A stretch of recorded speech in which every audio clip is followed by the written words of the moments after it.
Good evening. It is February 2nd, and welcome to Cape Media News, your source for hyperlocal news that matters. I'm Lauren Williamson. During this week's Select Board meeting in Chatham, the board heard from the Housing Trust Fund Committee in reference to a disclosure of the appearance of a conflict of interest and requested an exemption from the board. Take a look.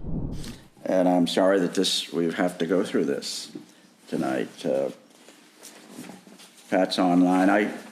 We're here because I was advised to contact Pat, and I did a couple of weeks ago when I became aware that there is a presumption of a conflict of interest that I have because I am a direct abutter to Buckley property. I just have a very brief comment to make. I only wish to comment so the record is absolutely clear to you and to our town that neither I, my wife, nor family members have a direct, indirect, or speculative financial interest in my neighbor Joe Buckley's family's property. If I thought developing my neighbor's property for affordable and attainable housing would affect my property value, I would not have spoken publicly at town meeting in support of acquiring the property. And I also said at that town meeting that I was a direct abutter to the Buckley property. So you and everyone else in this community knew my presumed conflict of interest. I would not have, at a recent trust board meeting, if I thought my property value would be affected by building affordable and attainable housing on my neighbor's property, I would not have supported buying some additional Buckley property. There is neither a conflict of interest nor the appearance of one. There is a conflict of opinion over development strategy on our board, Housing Trust Board. First of all, let me say that I've worked with Rick since February on the effort to approve 1610. We've become friends, collaborators, and I would say spent a lot of time both talking about that project as well as affordable housing. This is painful for me. With all due respect to my friend, Mr. Messina, I'm not getting paid for this opinion. This is what I believe, and it's a legal opinion. This is a legal issue. It is not an issue of politics or anything else. It's legal. With respect to the presumed aspect, I'll be honest with you, I don't know exactly what that's doing in the law. From my perspective, somebody who is an abutter has a conflict of interest because it's not a matter of whether you're in favor of this or it's going to adversely affect you or it's going to make your property values go up. And it's not really a matter of what you think. It's a matter of what the potential is. So it's plus or minus. That's what the conflict of interest is. I was going to make one final comment. I mean, I do agree, as a direct abutter, by definition, it is a conflict. But I do not believe it's more substantial because I believe if Mr. Levitt lived in North Chatham, whatever, I don't think his comments would differ any different. He's been extremely consistent for years on his comments and his process. And that's the determination I got to make from my evaluation of him as his character and whether he could fulfill his duty. So, further discussion? Select Board Member DeCastro? No. Select Board Member Davis? No. Select Board Member Dykens? No. Select Board Member Shell? No. And the Chair says aye. So, all right. On Saturday, January 27th, more than 300 people attended the Close to the Wind summit at the Highport Conference Center in Hyannis.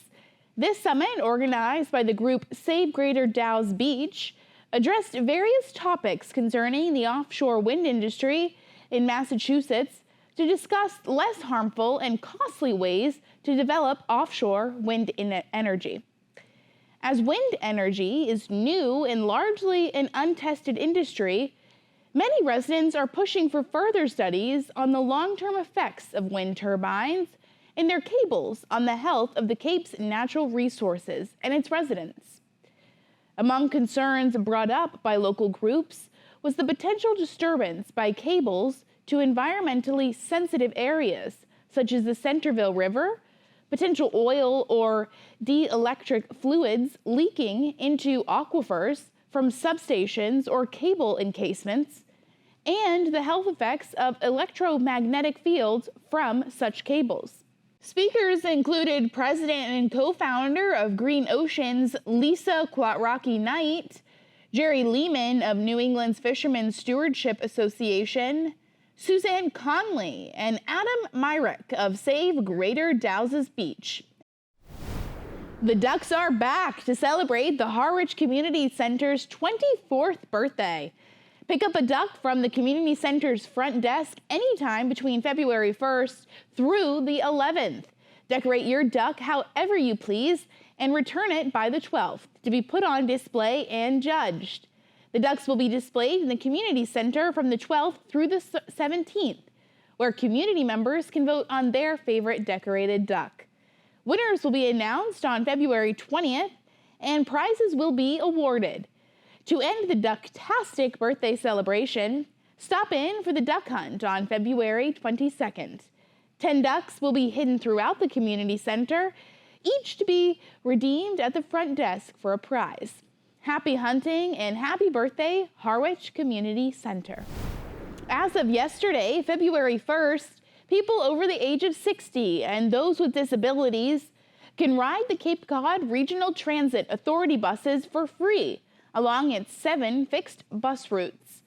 With 40% of the population on Cape over 60, RTA Administrator Thomas Kahir said that this free fare program was developed through MassDOT, funding to ensure Cape residents have safe and reliable access to transportation.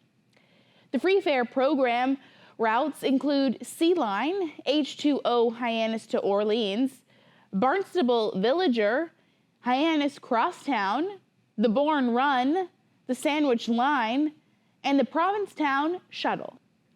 Eligible participants can access the free services using their current Charlie Card photo ID or apply for a free fare card in person at the Hyannis Transportation Center or online at capecodrta.org. Coming up after the break, Yarmouth Fire Awards. Stay tuned.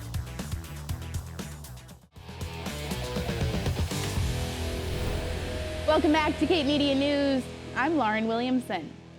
Last week, the Yarmouth Fire Department held its annual awards ceremony at the Yarmouth Senior Center. During the ceremony, dispatcher Mary Sylvia was commended for not once but twice coaching a spouse through life-saving CPR over the phone. On 2 occasions within a 5-month period in the town of Yarmouth, our dispatchers and responders defied the odds, and we have incredible success stories to tell. And even more amazing, the same person answered both those calls for help. On June 10th and October 9th of this year, Mary Sylvia came to work with a smile and a great attitude like she always does. We all get nervous when Mary's on the desk because we all know what's coming. It's going to be busier than ever. Amongst the many calls she took on those 2 days, she received 2 calls that would impact so many lives. With her calm demeanor, command presence, and direct communication skills, Mary walked 2 wives, 2 loved ones, through what was probably the most harrowing experience of their lives, performing CPR on their husbands. In both instances, while dealing with other emergencies, Mary kept these callers on the line until Yarmouth units arrived on location and took over patient care. The Chief Whittemore Life-Saving Award shall be awarded to the department personnel for provision of life-saving medical care to significantly ill or injured persons resulting in the continuation of life after hospital discharge. Mary Sylvia, there is no doubt in any of our minds that your actions every day, but in particular on this day, saved lives. Congratulations. You are presented the Chief Whittemore Life Saving Award.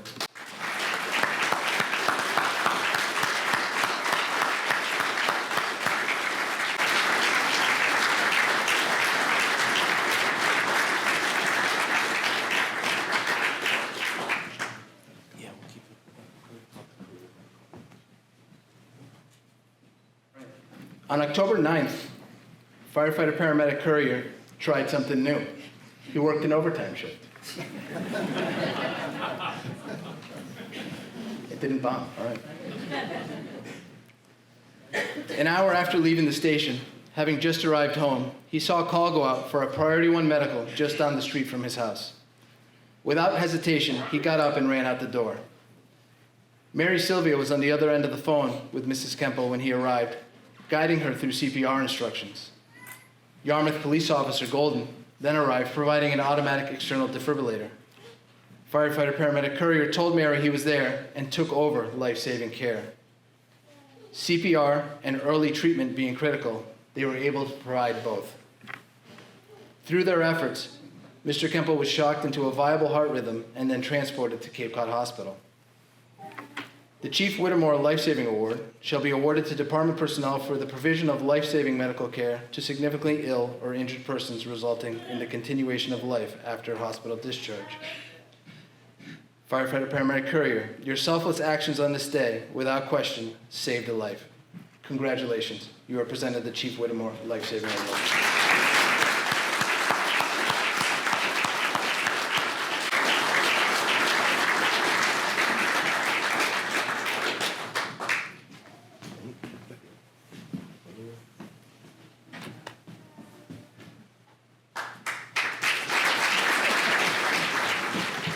I'd also like to call up Mr. and Mrs. Bob Kemple.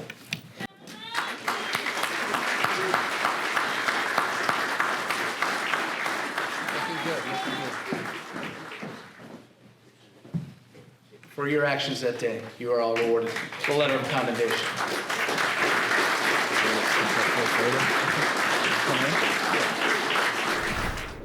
Join Barnesville County's emergency preparedness with Director Chip Riley at your local library this February for his presentation on ways to be safe and ready for severe weather and other potential hazards. Chip will be visiting Osterville, Eastham, Truro, South Dennis, Yarmouth Port, and Chatham's Eldridge Library throughout the month to educate the public on best practices for various emergencies. To find out when Chip is visiting your library, head to Barnstable County Government's Facebook page at their website at capecod.gov. Yarmouth local Natasha Cash represented the Indigenous Cape community on Wheel of Fortune this past Monday. Cash, vice chair of the enrollment committee for the Mashpee Wampanoag tribe, told the Cape Cod Times that being on the game show has been a lifelong dream of hers that was finally fulfilled last month after a year-long application process. By the end of the episode, Cash solved one puzzle and left with a total of $5,000. Cash said that although she would have liked to play the bonus rounds, quote, "The money means nothing to me. Money comes and goes, but to have that experience, it was amazing. I can compare it to nothing better in my life. Congratulations on an exciting game, Natasha." The State Treasurer's Office of Economic Empowerment announced that the Harwich Regional Technical High School is one of 59 recipients of the Financial Education Innovation Fund grant. The grant, totaling $2,895, will allow the school to host financial education fairs, known as Credit for Life fairs. These fairs are intended to be fun, interactive simulations of saving, spending, and budgeting based on career choices and lifestyle decisions. Student participants choose an occupation and make different financial decisions, like where to live, how to save for retirement, and whether or not to own a pet. State Treasurer Deborah Goldberg said that, quote, high school students deserve the opportunity to learn the financial skills that they will need for every situation encountered throughout their lives.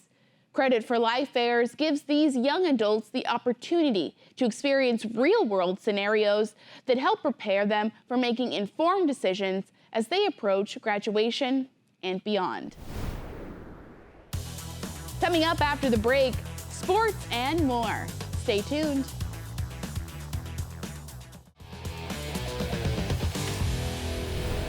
Welcome back to Cape Media News. I'm Lauren Williamson. From thrilling hockey matchups to intense basketball showdowns, get ready for an exciting roundup of last week's sports action. Here's Ryan Downs with more. Thanks, Lauren. The Monomoy boys basketball team was on a 5-game win streak when they entered their matchup versus a tough Martha's Vineyard team last Friday, the 26th. Both teams had 9+ wins heading into the game. Going basket for basket with them, Monomoy didn't take their first lead in the game until there was under 4 minutes left in the half. In the fourth quarter, the Vineyard team was able to make quick baskets and play tight defense, going on a 19-7 point run. With 3.8 seconds left on the clock, Monomoy was down by 1 point, and they had a chance to score on an inbounds play. With a lot of contact and no call, Jackson Rocco's shot was blocked, and Monomoy was forced to foul. The game ended with Martha's Vineyard winning with the final score 55-52. The Monomoy boys also traveled to Nantucket this past week, and right out of the gate, Nantucket was taking advantage of their fast break offense and scoring quick points. Monomoy battled back to make it a more competitive game, but Nantucket was too much as they walked away with the win in a score of 58-43. Monomoy boys look to bounce back tonight versus Cape Cod Academy. 14-year-old Thomas Hardy, a freshman at Barnesville High School, has etched his name into boxing history on Cape Cod. Hardy began in the ring at the age of 12, and by 13, he already had his first official amateur fight. Fast forward to January 6th of this year, where Hardy clinched the New England Silver Gloves in the 110-pound category, marking a milestone as the first amateur boxer from Cape Cod to qualify for the National Silver Gloves at that age. The driving force behind Hardy's journey is his coach, professional boxer Jesse Barboza. Barboza was impressed by Hardy's work ethic and dedication and gave him the nickname Truth as a testament to his commitment to his craft. Hardy can now be identified by his signature red shirt with Truth and the numbers 832 on it. The numbers represent the Bible scripture John 8:32. Now 3-2 in his amateur career, Hardy has traveled over 1,000 miles to Missouri to compete for the National Silver Gloves. The Nauset boys hockey team and the Nauset Monomoy girls hockey team are both top teams in their league and their division. The boys have a record of 11-1-1 and occupy the MIAA Power Rankings #1 spot in all of Division III. After beating Old Rochester and Martha's Vineyard this week, the Warriors are on a 9-game win streak and look to extend it to 10 when they face DY tomorrow night. And in the other locker room at Charles Moore, the Nauset and Monomoy girls hockey team is just as competitive as their boys. They own a record of 13-1-1 in the Power Rankings #4 spot in the MIAA Division II, with their only loss and tie coming from Falmouth, who currently sits in the #2 spot. This past week, the girls beat Barnstable with the score 4-1. They also had 2 players eclipse 100 career points in doing so, senior co-captain Sienna Reeves and sophomore Gabby Bassett. Their next game is Wednesday, the 7th, at Charles Moore. The Massachusetts State Track Coaches Association held their annual Northeast Invitational this past Sunday, the 28th. Both Nauset and Dennis Yarmouth athletes delivered standout performances. For Nauset girls, Madeline Mahoney won the 1,000-meter, clocking an impressive 3 minutes and 3.57 seconds. And Violet Roche finished third in the high jump at 5 foot 2 inches, 7th in the 300 meters with a personal best of 41.84 seconds, and 8th place in the long jump. For DY girls, Rihanna Brahman won the 300 meter with a new personal record of 40.1 seconds, now the 3rd fastest in DY history. Rahman continued with a third-place finish in the 55-meter and advanced to the finals to record a 7.314 ranking as the 10th best in the state. And for Nauset boys, Aiden Brown had a third-place finish with a personal record of 7.86 seconds in the 55-meter hurdles, earning him a coveted spot in the Nationals. Senior Damian Beber raced to fourth in the 300-meter, also achieving a personal best of 36.18 seconds. And junior Isaiah Robinson clinched sixth and earned a medal in the 55-meter hurdles with a personal record of 7.98 seconds. And don't miss out on tonight's exciting basketball matchups between Barnstable and Nauset. The girls' game will take place at Nauset Regional Middle School at 6:30 p.m. When these teams last met on January 16th, Barnstable won handily with the score of 61-34. This time, Barnstable is looking to snap a 5-game losing streak and complete the sweep over them for the year. Meanwhile, the 9-4 boys of Barnstable will host the 5-8 Warriors also at 6:30 p.m.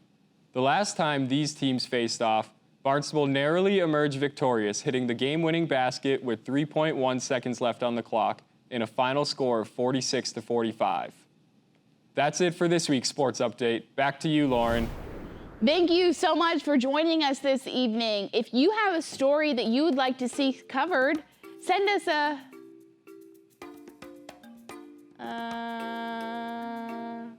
Oh, that's right. There was a big announcement this week at the Cape Cod Resort in Hyannis that is sure to excite local parrot heads and visitors alike.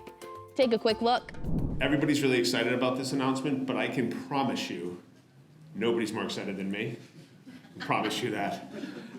So those who don't know me, my name is Johnny Saltalamacchia. I am the Director of Sales here at the Cape Cod Resort and Spa. And today I am thrilled to share some exciting news that's as refreshing as an ice-cold margarita on a hot summer day.